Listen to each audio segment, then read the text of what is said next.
अनामिका आपके पास आएंगे। एक बहुत बड़ा सवाल है, अगर पिछले वोटिंग की बात करें तो कहा गया कि वोटिंग बहुत कम हो रही है, इस बार भी बहुत ज्यादा वोटिंग नजर नहीं आ रही। ये सवाल का जवाब मैं लोगों से चाहूंगा, क्या लग रहा है वोटिंग क्यों कम हो रही? भाई वोटिंग हमें तो इसीलिए लग रहा है कि एक तो लोगों के दिमाग में एक बात है कि आना तो मोदी है, तो ये वजह एक ये भी कारण है।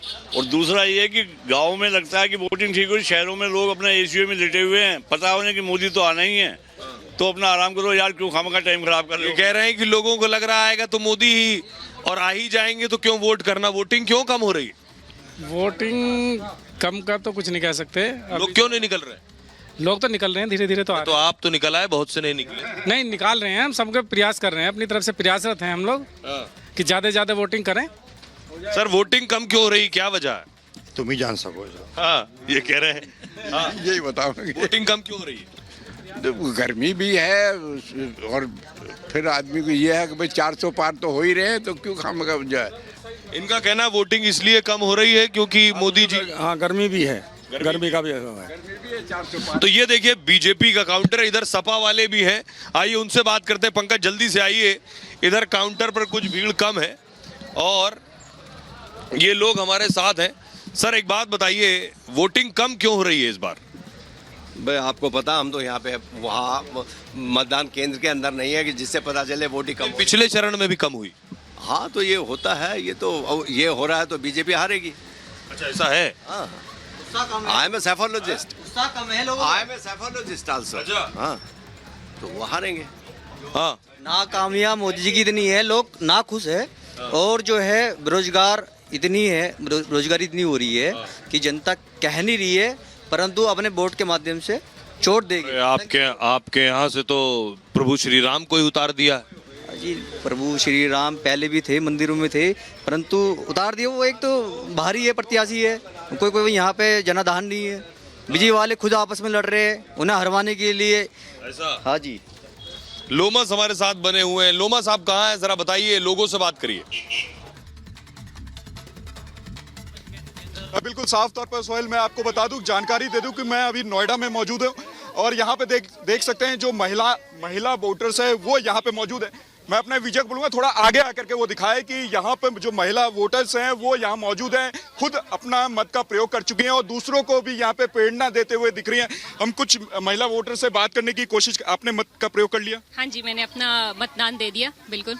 और क्या मन में विषय थे, क्या मुद्दे लेकर के गई थी आप वोटिंग मशीन के पास? मुद्दे तो कुछ खास नहीं थे, बस यही था कि और लीडरशिप थोड़ी अच्छी हो जाए और एम्प्लॉयमेंट, बस। क्या मुद्दों को लेकर के अंदर गई थी आप? देखिए मेरा भी कोई खास मुद्दा नहीं था, बट लेकिन ये है कि भाई जैसे हमारी पिछले सालों में हमारी ओवरऑल ग्रोथ हुई है, ऐसे ही ग्रोथ होती रहे और हम ऐसी सरकार। मुद्दों को लेकर के अंदर गई थी? देश की ग्रोथ, बिजनेस सेक्टर की ग्रोथ।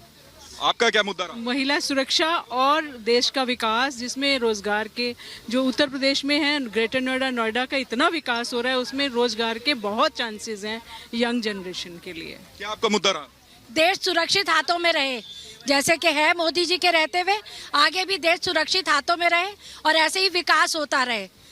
बेकार के मुद्दों से हटिए आप लोग और देश की सुरक्षा के लिए सोचिए, देश की तरक्की के लिए सोचिए, ये छोटे मोटे चक्करों में मत पड़िए आप लोग।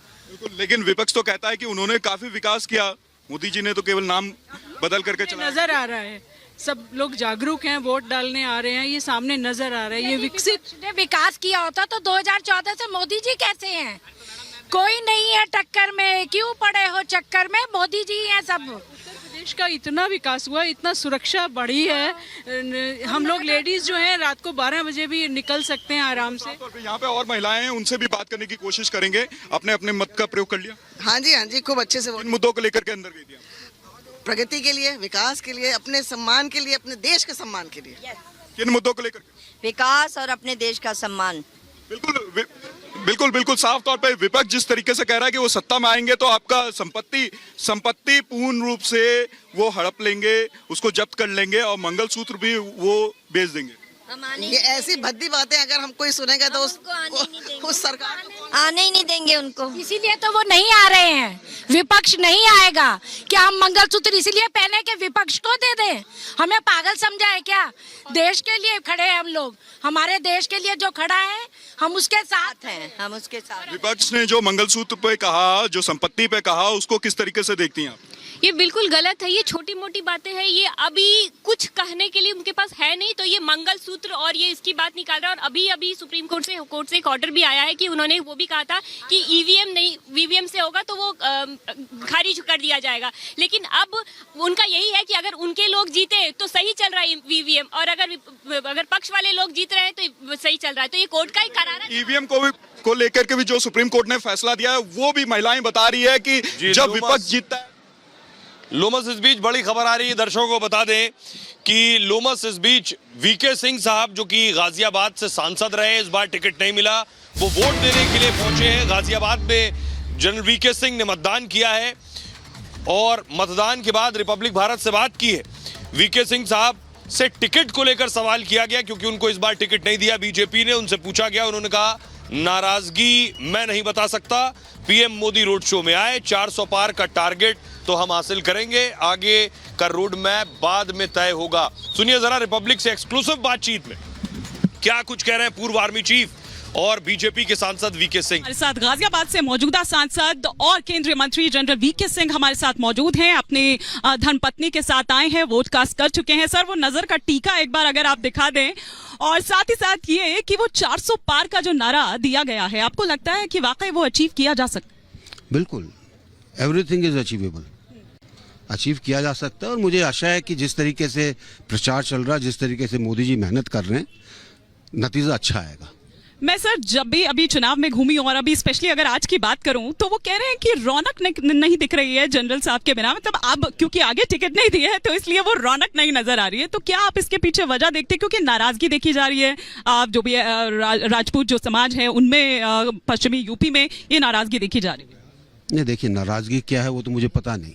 मैं तो ये कह सकता हूँ कि पार्टी ने फैसला किया है और पार्टी उसी वो अपने तरीके से चला रही है। अच्छे बड़े बड़े लोग आए हैं प्रचार करने के लिए पार्टी के बिहाफ पर, बल्कि 6 तारीख को तो रोड शो के अंदर खुद मोदी जी आए। पहली बार गाजियाबाद के अंदर उनका रोड शो हुआ है, तो अच्छी बात है, इससे लोगों के अंदर बड़ा फर्क पड़ेगा। लेकिन आपको लग रहा है कि जो प्यार आपको मिला वो प्यार अब जो आगे हैं, वो मौजूदा विधायक भी हैं, अतुल गर्ग की अगर बात करें तो वही प्यार, वही 5 लाख का वो जो मार्जिन है 2014 में भी हमने देखा, 2019 में भी हमने देखा, वैसा ही प्यार उन तक भी पहुंचेगा? बिल्कुल पहुंचना चाहिए, बिल्कुल पहुंचना चाहिए।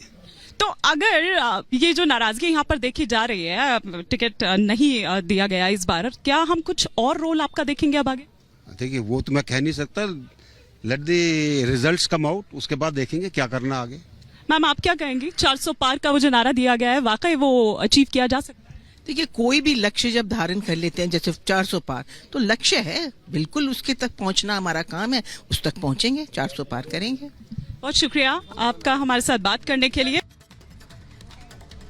बिल्कुल, देखिए वोट प्रतिशत को लेकर जो सवाल उठ रहे हैं उसे लेकर सबसे बड़ी बात यही कि तपती दोपहरिया है, मैं जहां हूं भागलपुर में, लेकिन इसके बावजूद लोग पहुंच रहे हैं, लोग यहां पहुंच रहे हैं। मैं कुछ लोग हैं, मैं बात करने की कोशिश करता हूं कि मैडम आपने वोट कास्ट कर दिया?